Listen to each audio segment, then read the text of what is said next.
Hello guys and welcome back to Dylan's Little Hobbies. And in today's video, I have never been more disappointed in a Ninjago season. Yes, I am talking about season 15 of Ninjago. What the heck was this garbage?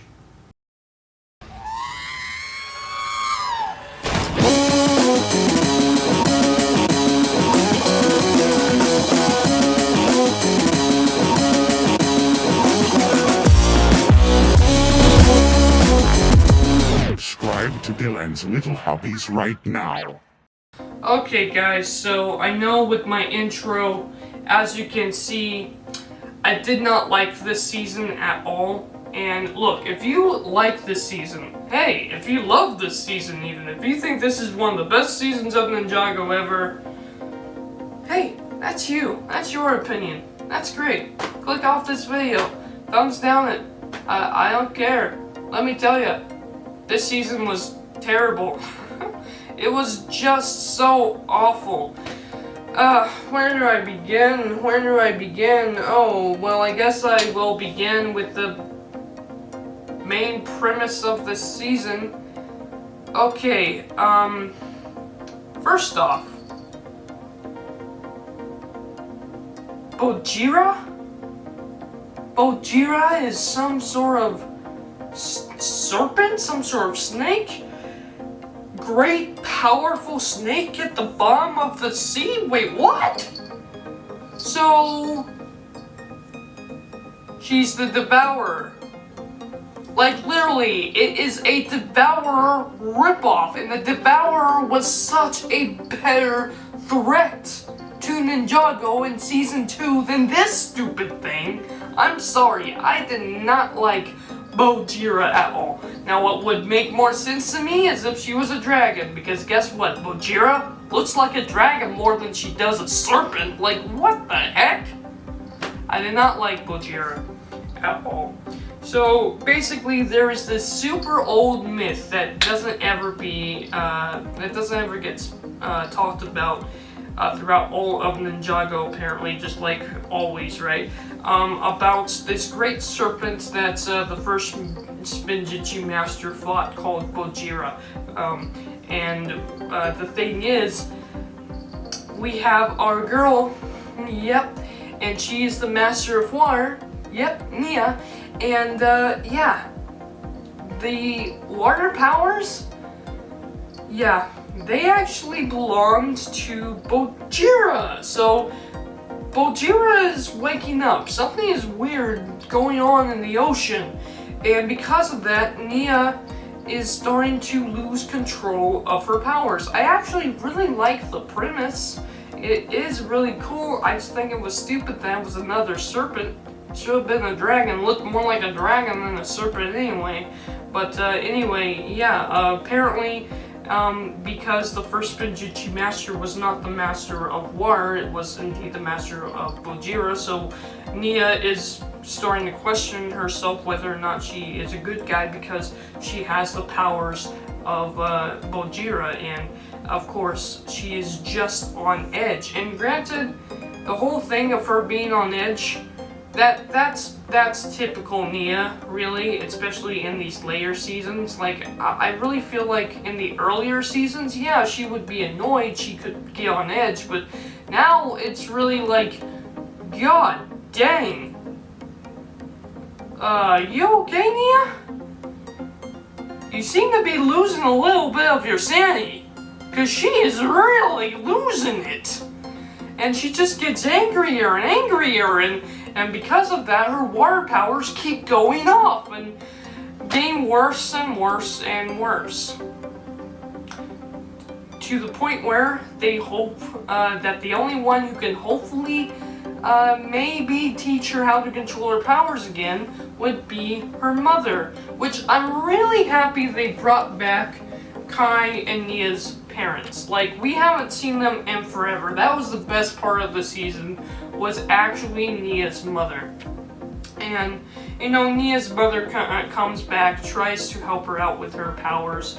Of course, Nia, as much as she loves her mother, she never got a chance to connect with her mother. She's always been on her own, really. She's independent for sure.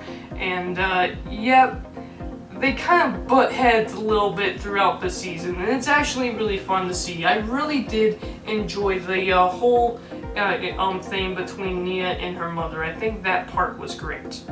Honestly, the stuff with Nia and her mom was the best part of the season. I really enjoyed that aspect of it. But you know what really kind of sucks?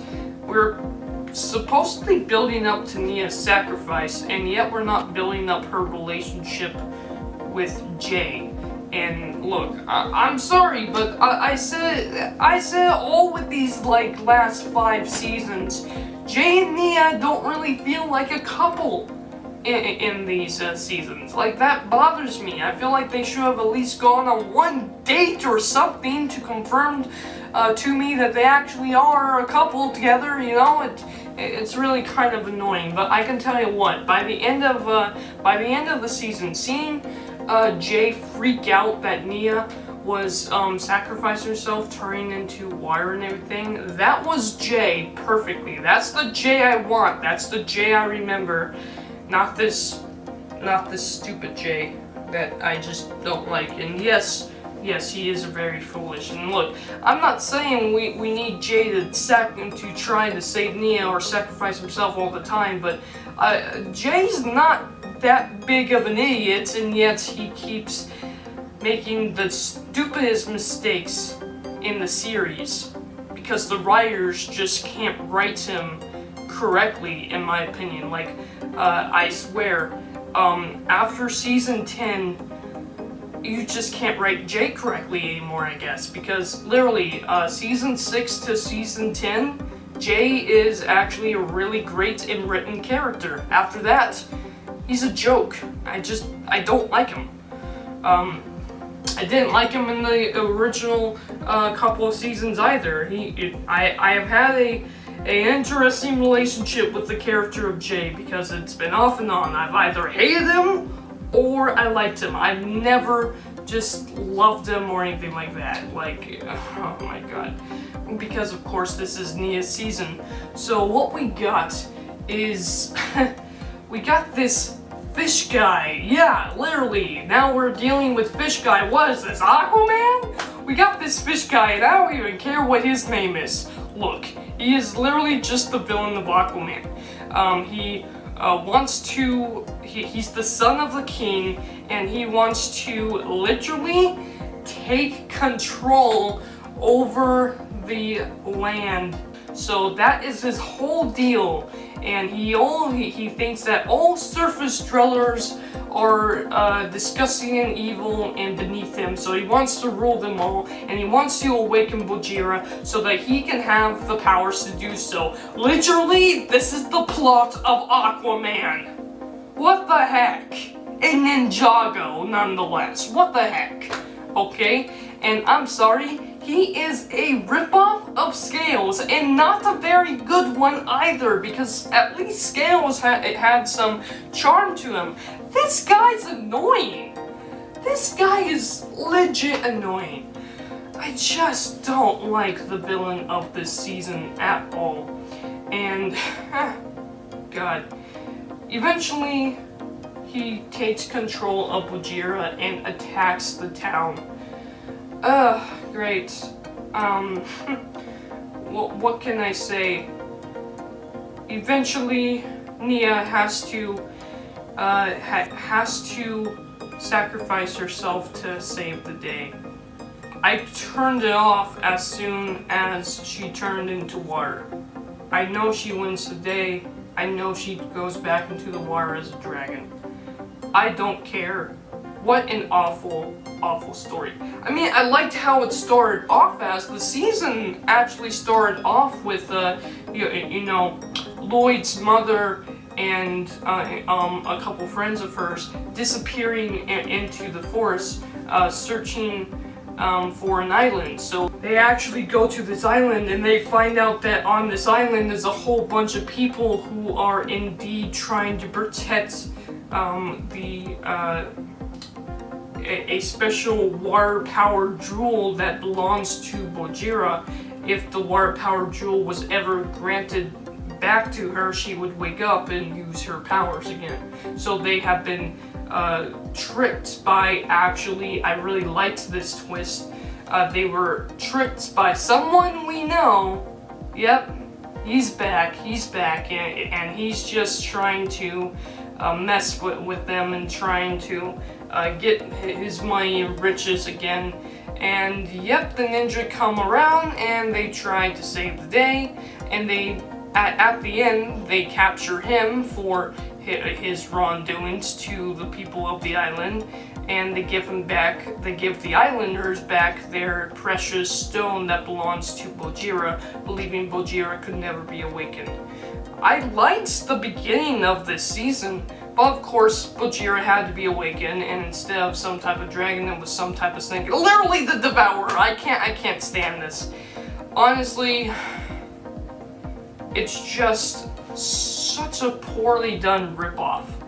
Honestly, it doesn't even feel like Ninjago. It feels like a ripoff of Ninjago within the exact same show. I just don't like it, and my rating for this season is a 3. That's all I can say. 3 out of 10. Not good. Not good. And then, oh yeah, I forgot to mention this. Kai, you know what Kai does the entire season once his dad shows up? He plays video games. Okay, that's great. He never got to play video games with his dad. But I want to see a moment where he actually talks to his dad about that. And you know, they share some sort of fatherly bond because of that. Did we get that? Nope. Nope. Literally, they sat there and played video games. And whenever we cut back to them, they're just boringly playing video games. And there's no heartfelt moments between the two of them either. Like, what the heck? The season just sucked. I did like the Nia and her mother thing. That whole part of the story, honestly, to me, is what saves it from being a complete 0. It's a 3 out of 10 because of that, but otherwise, this was just such a poorly done season. Thank you guys for watching. Let me know down in the comments below, how much do you hate my opinion? And with that said, I am out. Bye.